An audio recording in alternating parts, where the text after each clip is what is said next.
Hello everyone. तो आज हमारे ज्योग्राफी का फर्स्ट चैप्टर स्टार्ट हो रहा है जिसका नेम है the earth in the solar system. अब हम लोग धीरे धीरे सिविक्स की तरफ भी बढ़ेंगे। हिस्ट्री हमारा ऑलमोस्ट कंप्लीट होने वाला है, उसमें हम लोगों ने 8 चैप्टर्स कंप्लीट कर लिए हैं। अब हमको लास्ट के 2-3 चैप्टर्स कंप्लीट करने हैं। अभी यहाँ पे हमारा स्टार्ट हो रहा है ज्योग्राफी। इसके बाद हमारा कल या परसों से हमारा स्टार्ट हो जाएगा सिविक्स, जिसको हम लोग जल्दी ही कवर कर लेंगे। ठीक है, तो आगे हम लोग देखते हैं इस चैप्टर में क्या क्या मेंशन है। सोलर सिस्टम के बारे में बताया गया है, बहुत इंपॉर्टेंट है, बचपन से हम लोग पढ़ते आए होंगे। बचपन से क्या क्लास 3rd 4th से तो पढ़े ही होंगे। कितने जो है हमारे क्या रहते हैं, प्लैनेट्स रहते हैं, कॉन्स्टलेशन क्या होता है, ठीक है, मिल्की वे गैलेक्सी क्या होती है, हम लोग नाम सुनते हुए आएंगे। तो आज हम लोग पढ़ेंगे कि एक्चुअल में ये चीजें होती क्या क्या है। ठीक है, तो देखते हैं, पहले स्टार्ट करते हैं। तो देखिए, how wonderful it is to watch the sky after sunset. कितना अच्छा लगता है ना जब हम लोग जो है, जब रात हो जाती है, जब सूरज डूब जाता है, जब अंधेरा हो जाता है, तो कितना अच्छा लगता है हम लोगों को वो स्काई देखना, आसमान देखना, जब बिल्कुल छोटे छोटे तारे टिमटिमाते रहते हैं तो बहुत अच्छा लगता है हम लोग को। One would first notice 1 or 2 bright dots signing in the sky. हम लोगों ने जरूर नोटिस किया होगा कि वहां पे जो है दो तीन जो है डॉट डॉट जो होते हैं वो इस आसमान में चमकते रहते हैं। ठीक है, डॉट डॉट टाइप में चमकते रहते हैं। तो soon you would see the number of increasing, you cannot count them any more. अब तुम देखते हो कि एक दो नहीं, अब तो बहुत सारे डॉट दिखाई देते हैं, हजारों लाखों डॉट दिखाई देते हैं, जिसको गिनना जो होता है ये पॉसिबल भी नहीं होता है, हम गिन नहीं सकते हैं। जैसे कि एक कहावत भी है कि हम लोग तारों को नहीं गिन, जब बोलते हैं ना कि चलो गिन के बताओ, तो बोलते हैं कि जाओ तारों को गिन लो, उतना ही है। तो तारों को हम लोग काउंट नहीं कर सकते हैं क्योंकि ये नंबर में बहुत ज्यादा होते हैं। ठीक है, देखिए, the whole sky is filled with tiny shining object. जो पूरा स्काई होता है, जो पूरा आसमान होता है, वो छोटे छोटे जो है शाइनिंग ऑब्जेक्ट से भरा होता है।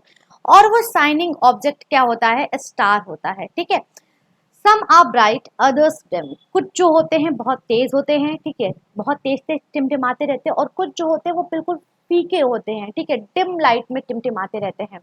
It seems as if the sky is studded with the diamonds. जैसे ऐसा लगता है कि जो हमारा आसमान है उसको हम लोगों ने डायमंड से, हीरे से जड़ दिया है, ऐसा समझ में आता है, ऐसा प्रतीत होता है। ठीक है, they all appear to be twinkling. वो सब टिमटिमाते रहते हैं। ठीक है, ट्विंकल ट्विंकल लिटिल स्टार पड़ा होगा ना, तो वो इसका मतलब ये होता है कि they all appear to be twinkling, मतलब सब टिमटिमाते रहते हैं। सारे जो तारे रहते हैं आसमान में, वो सब के सब तारे जो होते हैं वो टिमटिमाते रहते हैं।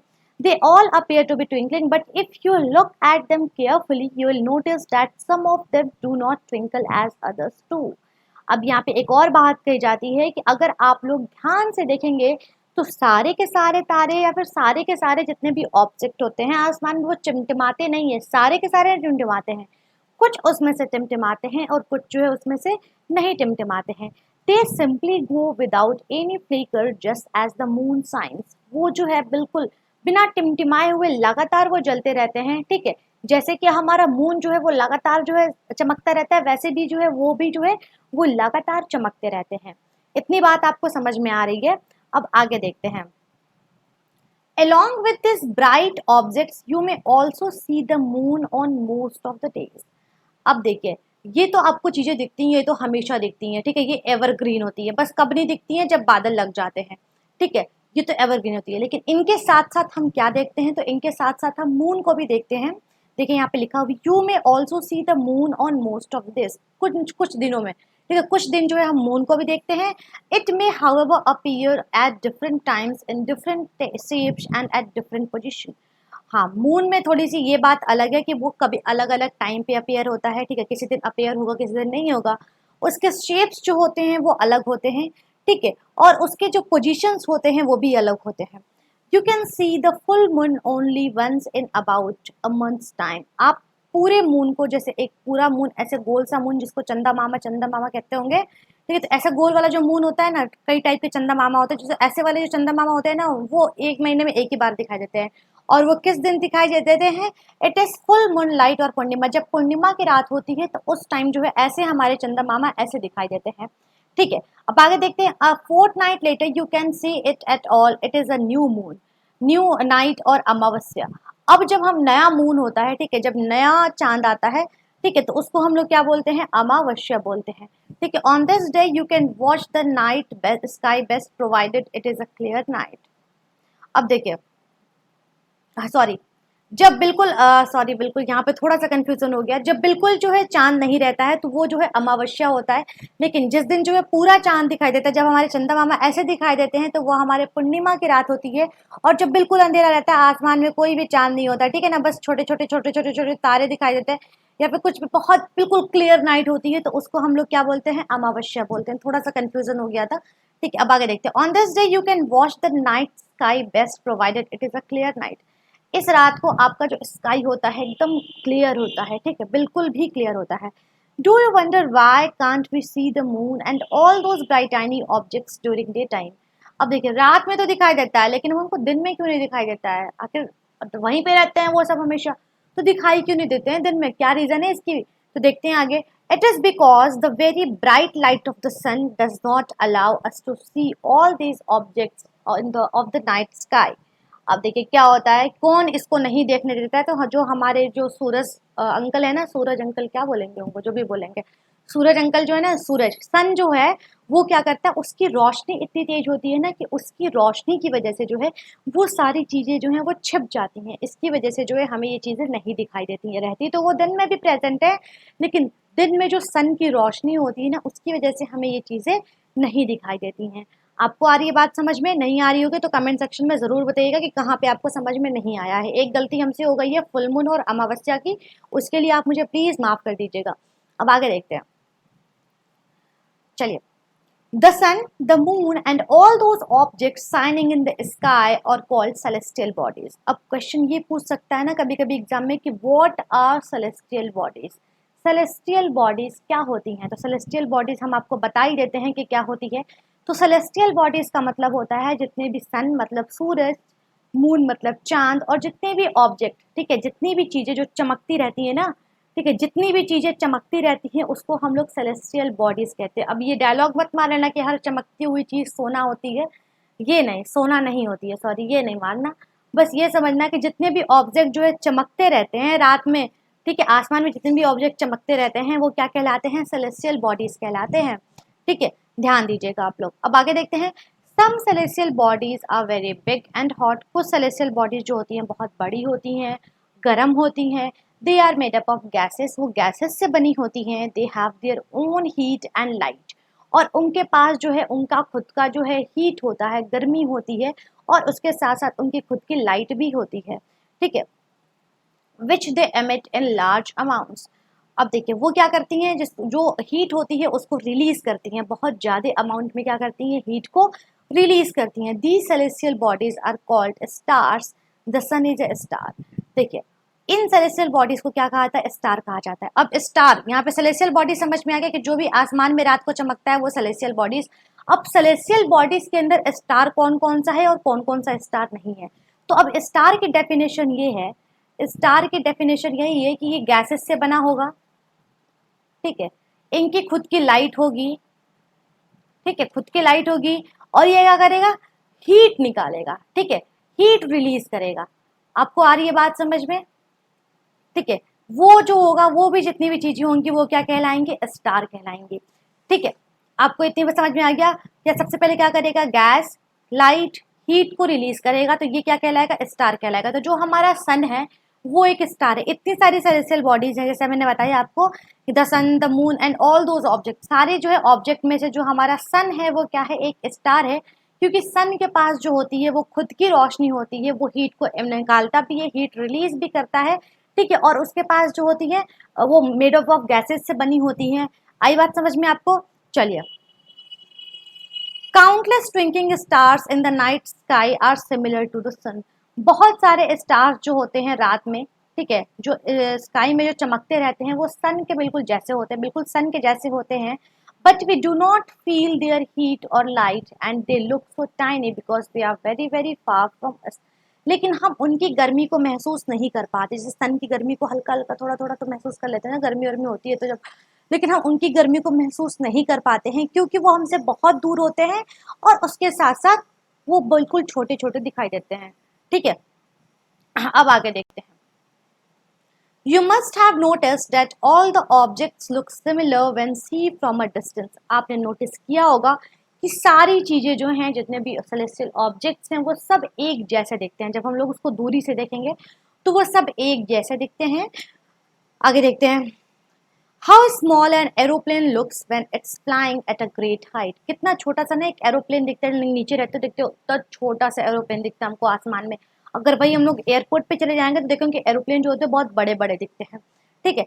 While watching the night sky, रात में देखने के लिए you may notice various patterns form by the different groups of stars, these are called constellations. अब देखते हैं यहाँ पे कि जब हम रात को आसमान में देखते हैं तो जो हमारे स्टार्स होते हैं ना, जैसे जो आसमान में जैसे ये सारे स्टार्स हैं, यहाँ पे तो आपको नहीं बताएंगे लेकिन यहाँ पे हम आपको बताते हैं। रुकिए, स्टार्स बनाते हैं, मुझे स्टार्स बनाने तो नहीं आता है, ऐसे बनते हैं स्टार्स, ठीक है।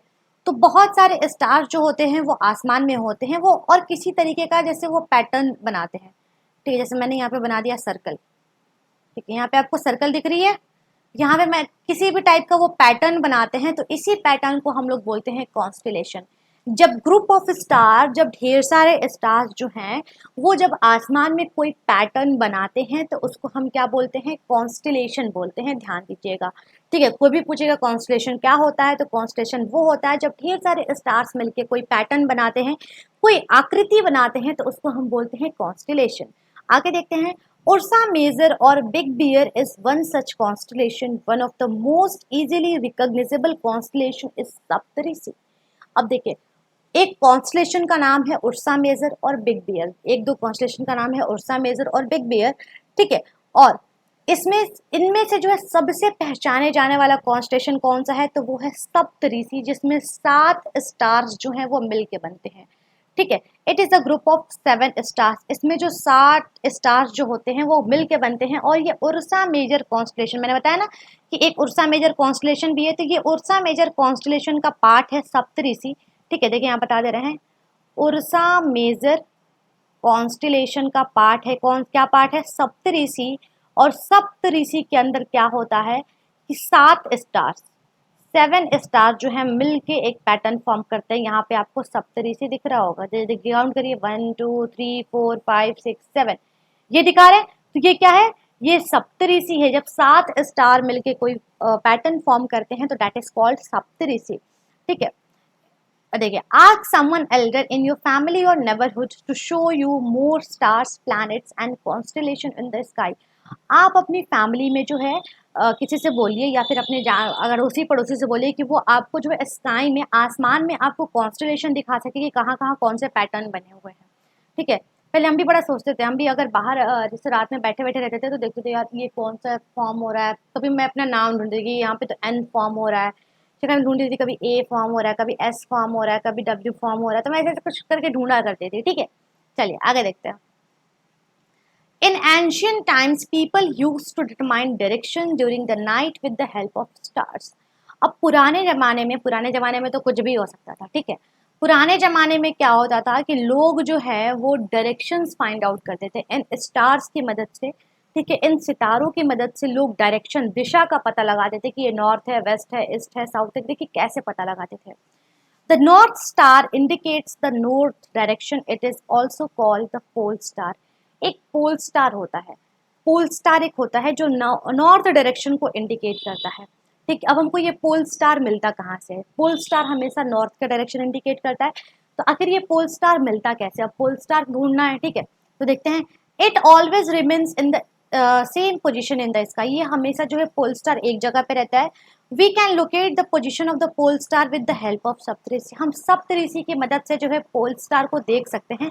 लुक एट द फिगर 1.1, इस वाले फिगर में देखना है, 1.1 वाले फिगर में हमको देखना है कि कैसे जो है हम लोग पोल स्टार को फाइंड कर रहे हैं। If an imaginary line is drawn joining the pointer stars and extended further, it will point to the pole star. अब हम सप्तऋषि, ये हमारा सप्तऋषि फॉर्म हुआ था, याद आ रहा है आपको। तो जब हमारे सप्तऋषि के 2 स्टार्स से जो है एक हम इमेजिनरी लाइन, अपने मन से एक लाइन ड्रॉ करते हैं और बिल्कुल ऐसे स्लैंटिंग वे में सीधे देखते हैं, तो वहां पे हमको अपना पोल स्टार मिलता है, ठीक है। इतनी बात आपको समझ में आ गई पोल स्टार कैसे। तो जब हम अपने सप्तऋषि की मदद से हम लोग पोल स्टार को फाइंड कर सकते हैं, उनके 2 पॉइंट्स को मिलाकर जब हम डायरेक्टली देखेंगे तो वहां पे क्या मिलेगा, हमको पोल स्टार मिलेगा, ठीक है। चलिए आगे देखते हैं। Some celestial bodies do not have their own heat and light. कुछ बॉडीज, जैसे मैंने बताया ना कि कुछ सेलेस्टियल बॉडीज तो हैं लेकिन कुछ बॉडीज के पास जो होते हैं अपने हीट और लाइट होते हैं, जिससे कि हमारा आता है सन, जिसको हम बोलते हैं स्टार। लेकिन कुछ सेलेस्टियल बॉडीज के पास जो होती हैं उनके पास ना तो अपनी हीट होती है ना तो अपनी लाइट होती है। They are lit by the light of the stars. वो कैसे जलते हैं, चाहे उनके अंदर जो रोशनी कैसे आती है, तो जो भी स्टार्स की लाइट हो, जैसे हमारा सन है तो सन जो है उनको रोशनी देता है, ठीक है। चलिए, सच बॉडीज आर कॉल्ड प्लैनेट्स। उनको हम क्या बोलते हैं, प्लैनेट्स बोलते हैं। प्लैनेट्स वो होते हैं जो स्टार्स के रोशनी से जो जलते हैं, वो क्या कहलाते हैं, प्लैनेट्स कहलाते हैं। The word planets comes from the Greek word planetai. जो हमारा प्लैनेट वर्ड है ना, ये जो प्लैनेट हमारा जो ये वर्ड है वो एक ग्रीक वर्ड से आया है। ग्रीक वर्ड में क्या कहा जाता है, उसको प्लैनेटाई कहा जाता है, वो वहां से आया हुआ है। और ग्रीक में प्लैनेटाई का मतलब होता है वॉन्डरर्स, मतलब कि घूमने वाले, ठीक है। वॉन्डरर्स मतलब घूमने वाले, तो प्लैनेट्स भी तो हमारा घूमता रहता है। तो यही जो है वहीं से उठाया गया है प्लैनेट वर्ड, ग्रीक वर्ड से।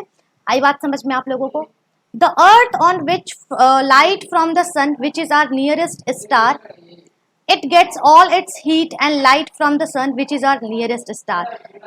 ये क्या करते हैं कि अपने जो है गर्मी और लाइट को जो है वो अपने नियरेस्ट स्टार से जो है पाते हैं, ठीक है। अब देखते हैं, if we look at the earth from a great distance से the moon, it will appear to be shining just as the moon. अब देखिए, जैसे कि अगर हम लोग जो है अर्थ पे से मून को देखते हैं, ये हमारा अर्थ है, ठीक है, ये हमारा मून है, ठीक है। नहीं नहीं, मुझे थोड़ा सा अच्छा बनाना है, रुको। ये हमारा अर्थ है, ठीक है, और ये है हमारा मून, ठीक है। समझ में आ गया, ये अर्थ है, ये हमारा मून है। अगर हम अर्थ पे से, अगर हम यहाँ पे हैं, अगर हम अर्थ पे से जो है मून को देखेंगे तो क्या होता है, चमकता है। हम तो ऑब्वियस से अर्थ पे ही है, मून पे तो है नहीं। तो हम अगर मून को देखते हैं, मून चमकता हुआ दिखाई देता है। अगर वैसे ही जो है हम यहाँ से हटके, मान लीजिए मेरे पास पैसा वैसा आ गया, हम करोड़पति हो गए। यार अर्थ जो है खराब हो जा रहा है। मान लीजिए पैसा वैसा आ गया, करोड़पति हो गए, तो हम चले गए मून पे। देखिए यहाँ पे हम आ गए, अब मून पे आ गए, ठीक है। अब अगर हम मून पे आ जाएंगे और मून पे से अगर हम अर्थ को देखेंगे तो ये हमें कैसा दिखाई देगा, ये भी हमें चमकता हुआ दिखाई देगा। क्योंकि क्योंकि ये जो होगा अपनी रोशनी किससे लेगा, अपने नियरेस्ट स्टार से। और हमारा नियरेस्ट स्टार कौन है, वो है सन, ठीक है। आई बात समझ में आपको। चलिए आगे देखते हैं। The moon that we see in the sky is a satellite. जो हम लोग मून देखते हैं, हम अपने स्काई में जो मून देखते हैं वो सैटेलाइट है, ठीक है। अब क्यों सैटेलाइट है भाई, जरा सा देख लेते हैं क्या जरूरत है, कैसे हम लोगों ने इनको सैटेलाइट बोला है। तो it is a companion of a earth and moves around it. ये हमारे अर्थ का कंपेनियन है। कंपेनियन का मतलब होता है साथी, ठीक है। तो ये हमारे अर्थ का साथी है, दोस्त है, ठीक है, जो उसके चारों तरफ घूमता है। Like our earth there are 7 other planets that get heat and light from the sun. जैसे हमारा अर्थ जो है वो रोशनी और गर्मी दोनों पाता है सन से, ठीक है, अपने नियरेस्ट स्टार से पाता है रोशनी। सन से हमको रोशनी मिलती है, देखते होगे अगर सन नहीं उगता है तो क्या होता है, ठीक है, अंधेरा अंधेरा हो जाता है हर जगह। तो जैसे हमको जो है सन से रोशनी मिलती है, जैसे हमारे प्लैनेट को सन से रोशनी मिलती है, वैसे हमारे सोलर सिस्टम में 8 और प्लैनेट है, 7 और प्लैनेट है, सॉरी, अर्थ को लेके तो टोटल 8 होते हैं। 7 और प्लैनेट हैं जिनको जो है सन से रोशनी और गर्मी, हीट और रोशनी दोनों मिलती है, ठीक है। चलिए, some of them have their moons too. और किन्हीं किन्हीं किसी प्लैनेट के पास तो जो है उनके अपने मून्स भी हैं, ठीक है, मतलब उनके अपने सैटेलाइट्स भी हैं। चलिए आगे देखते हैं हम लोग जरा सा क्या क्या है, क्या क्या चीजें हैं। दिख नहीं रहा है यार, क्या है, मिट जाओ मिट जाओ मिट जाओ मिट जाओ मिट जाओ मिट जाओ। चलिए आगे देखते हैं। ओहो शिट, इस डायग्राम की तो कोई ज़रूरत नहीं है। चलिए अब आगे देखते हैं, सोलर सिस्टम के बारे में पढ़ते हैं। The sun, 8 planets, satellites and some other celestial bodies known as asteroid and meteoroid, आगे देखते हैं क्या है, forms the solar system। क्या मिलके सोलर सिस्टम बनता है, ध्यान देना, सोलर सिस्टम के अंदर क्या क्या चीजें आती हैं। तो सबसे पहला आता है हमारा सन, ठीक है। दूसरा आता है हमारा 8 प्लैनेट, याद रहेगा आपको, सन 8 प्लैनेट। तीसरा आता है सैटेलाइट्स, ठीक है। चौथा आता है हमारा एस्टेरॉइड्स, और पांचवा आता है हमारा मेटेरॉइड्स।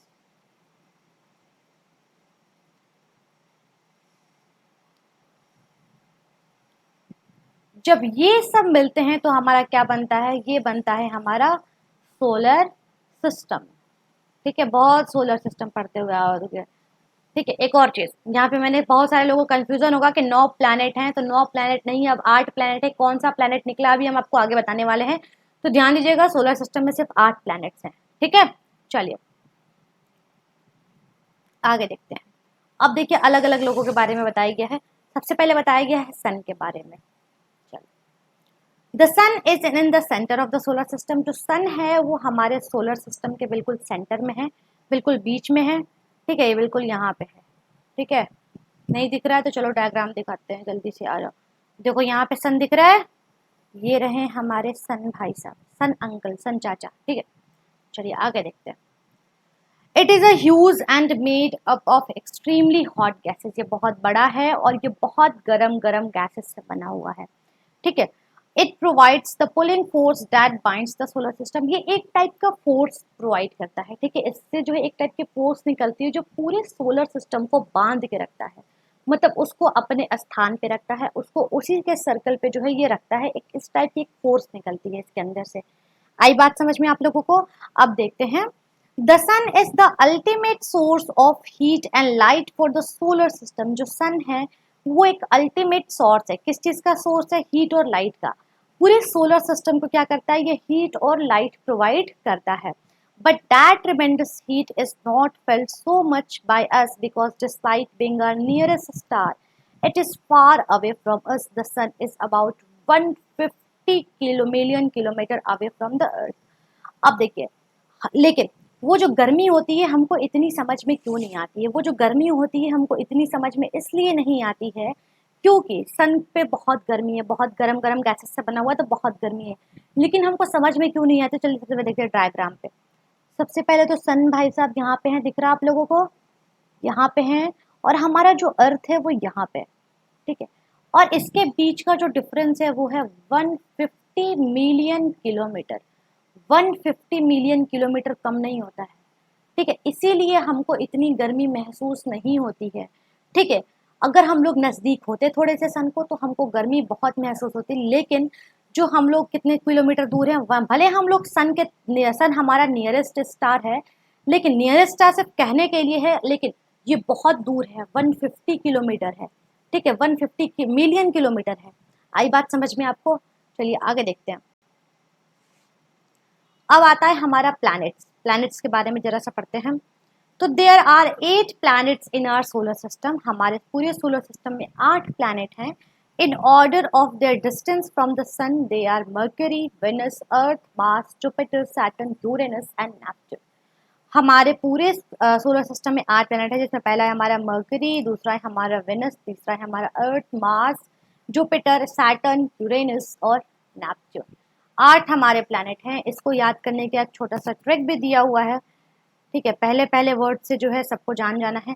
तो my very efficient mother just served us nuts. मतलब मेरी मम्मी जो है वो सिर्फ हमें जो है क्या खिलाती है? नट्स खिलाती हैं, काजू बादाम, ये सब चीज़ें खिलाती हैं। ठीक है, तो ऐसे अगर आपको याद हो जाए तो आप लोग याद कर लीजिएगा, जैसे भी आपको याद हो। ठीक है, चलिए। All the 8 planets of the solar system move around the sun in the fix path. जो भी हमारे प्लैनेट्स होते हैं सोलर सिस्टम के, वो अपने एक फिक्स पाथ पे घूमते हैं। ठीक है, पाथ का मतलब होता है रास्ता। एक रास्ता बना दिया है उन्होंने। उन्होंने क्या, सन ने मान लो सन ने एक रास्ता बना दिया, बोला है कि तुमको इसी पाथ पे जो है हमेशा घूमते रहना है, तुमको अपने पाथ से डगमगाना नहीं है। ठीक है, कदम तुम्हारे डगमगाने नहीं चाहिए। ठीक है, वो क्या करते हैं? हमेशा एक ही रास्ते पे वो हमेशा चलते रहते हैं। ठीक है, they are called are orbits. ये क्या कहलाते हैं? ऑर्बिट्स कहलाते हैं। ठीक है, Mercury is the nearest to the sun. Mercury क्या है? सन के सबसे नजदीक है। It takes only about 88 days to complete one round along its orbit. वो क्या करती है? सिर्फ 88 दिनों में, 88 दिन में जो है क्या करती है? वो ऑर्बिट पे अपने जो है पूरे सन जो अपने पूरे रास्ते पे एक राउंड कंप्लीट करके चली आती है। जब मरकरी को देख लेते हैं, चलो चलो चलो चलो, अरे मैप दिखो यार, दिखो दिखो दिखो, ये दिखी मरकरी, दिखी, ये देखिए मरकरी, यहाँ पे ये रही मरकरी, सबसे नजदीक है। देखो इसका ऑर्बिट भी मेरे ख्याल से छोटा ही है, मेरे ख्याल से, क्या सबके ख्याल से इसका ऑर्बिट छोटा ही होगा। बाकी के देखो, बाकियों के ऑर्बिट ऐसे बड़े होंगे। ठीक है, लेकिन मरकरी का ऑर्बिट क्या है, छोटा है, तो इसको सिर्फ 88 दिन लगते हैं कंप्लीट करने में। आई बात समझ में आपको? चलिए, it takes no harm. Venus is considered as the Earth twin because its size and shapes are very much similar to that of the Earth. Venus को जो है अर्थ का ट्विन कहा जाता है, और इसको अर्थ का ट्विन क्यों कहा जाता है, Venus को देख लेते हैं। ये रहा, क्योंकि इसका जो साइज और शेप है ये बिल्कुल जो है मिलता जुलता है, ठीक है, अर्थ के जैसे। जुड़वा किसी को, ट्विन्स का मतलब होता है जुड़वा। जुड़वा क्यों कहा जाएगा? क्योंकि वो मिलते जुलते रहेंगे, तभी तो जुड़वा कहा जाएगा। तो वेनस को भी अर्थ का ट्विन इसीलिए कहा जाता है क्योंकि उसके जो साइज और शेप है वो अर्थ से बिल्कुल जुड़ता, मिलता जुलता जो है कुछ हद तक मिलता जुलता है, ठीक है। चलिए आगे देखते हैं। Till recently, August 2006, Pluto was also considered a planet. 2006 तक प्लूटो को, हाँ, प्लूटो को जो है एक प्लैनेट लिया माना जाता था, लेकिन इंटरनेशनल एस्ट्रोनॉमिकल यूनियन का जब मीटिंग हुआ, ठीक है, इंटरनेशनल एस्ट्रोनॉमिकल यूनियन की जब मीटिंग हुई तो इसमें जो है प्लूटो को जो है ड्वार्फ प्लैनेट कहा जाने लगा, ठीक है। क्या कहा जाने लगा? ड्वार्फ प्लैनेट कहा जाने लगा। आई बात समझ में आपको? इतना बात आपको समझ में आ गया। सन के बारे में मैंने पढ़ा दिया, प्लैनेट के बारे में मैंने पढ़ा दिया। अभी हम लोग पार्ट बी में पढ़ने वाले, क्योंकि वीडियो काफ़ी लंबी होती जा रही है, आप लोग बोर हो जाएंगे, ठीक है। तो अब आप सेकंड पार्ट में पढ़ने वाले हैं हम लोग अर्थ के बारे में। तो चलिए, तब तक के लिए थैंक यू सो मच।